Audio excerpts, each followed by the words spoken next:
अयोध्या में मुख्यमंत्री योगी आदित्यनाथ ने एक बड़ा बयान दिया है। बांग्लादेश और संभल में जो हो रहा है उसका डीएनए एक है। 500 साल पहले बाबर ने भी यही किया था और बाबर के सिपह सलाहकार ने अयोध्या में यही किया है और 500 साल पहले बाबर के सिपह सलार ने भी यही किया था।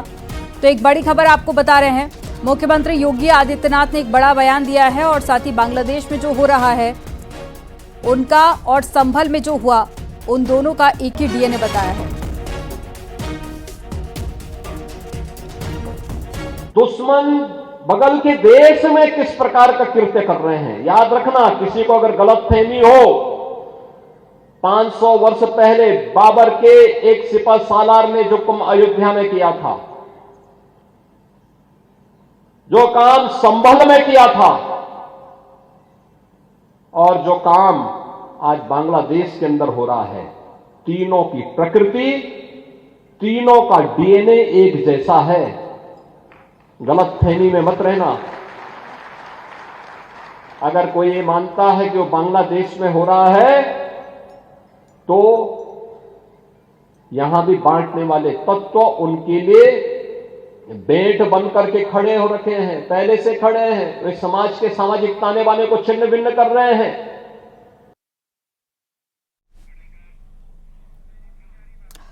सीएम के डीएनए वाले बयान पर अखिलेश यादव ने पलटवार किया। सीएम से अपील है डीएनए की बात ना करें। अगर डीएनए की बात करते हैं तो मैं और सीएम दोनों डीएनए चेक कराएं। भगवा पहनने के बाद में इस तरह की बात ना करें।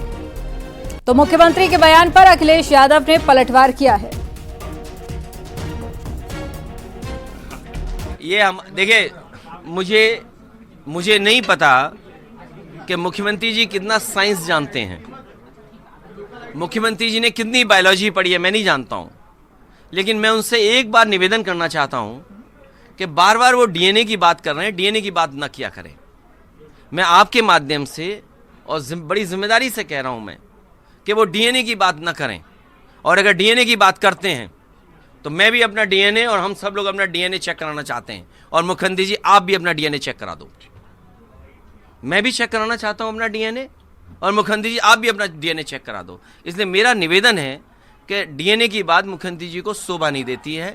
एक संत होकर के, योगी होकर के और भगवा पहनने के बाद उन्हें इस तरह की भाषा और इस तरह डीएनए की बात नहीं करनी चाहिए।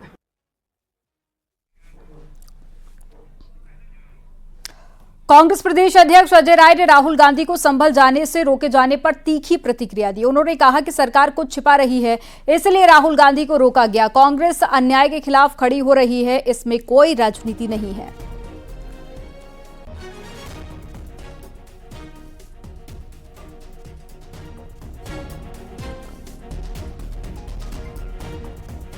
जो वहाँ अत्याचार अन्याय किया है, अपनी चीज़ों को बाहर नहीं आने देना चाहते और उसमें पूरी भाजपा की सरकार, योगी की सरकार लगी है कि किस तरीके से जो हत्याएं कराई हैं लोगों ने उसको पूरी तरीके से दबाने का, उसको पर्दा डालने का ये काम कर रही है।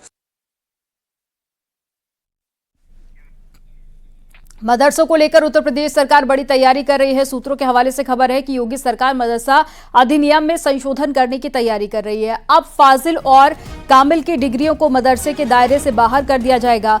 इस संशोधन के बाद में मदरसे में 12वीं तक ही शिक्षा देने की अनुमति होगी और उच्च शिक्षा की डिग्री सिर्फ यूनिवर्सिटी से ही मिल सकेगी। मदरसा अधिनियम में संशोधन करने की तैयारी कर रही है। सूत्रों के अनुसार अब फाजिल और कामिल की डिग्रियों को मदरसे के दायरे से बाहर कर दिया जाएगा। मदरसा अधिनियम में संशोधन के बाद अब मदरसों में 12वीं तक की ही शिक्षा की अनुमति होगी और उच्च शिक्षा की डिग्री सिर्फ यूनिवर्सिटी के स्तर से ही मिल सकेगी।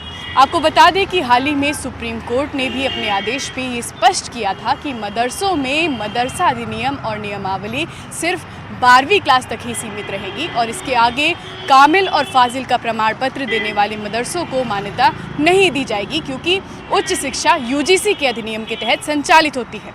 अब योगी सरकार ने इसको लेकर तैयारियां शुरू कर दी हैं। शासन की ओर से प्रस्ताव तैयार किया जा रहा है, जिसके बाद जल्दी ही मदरसा अधिनियम में संशोधन किया जा सकता है।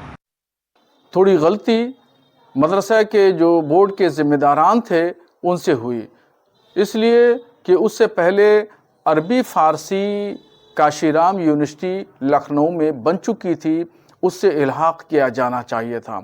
मगर अरबी फ़ारसी भाषा यूनिवर्सिटी के ज़िम्मेदारान और मदरसा बोर्ड के ज़िम्मेदारान ने इस पर ध्यान नहीं दिया और उसका इल्हाक़ यानी मदारस इस्लामिया का इल्हाक़ यूनिवर्सिटी से नहीं कराया और उसकी डिग्रियों की मान्यताएं यूनिवर्सिटी से नहीं ली।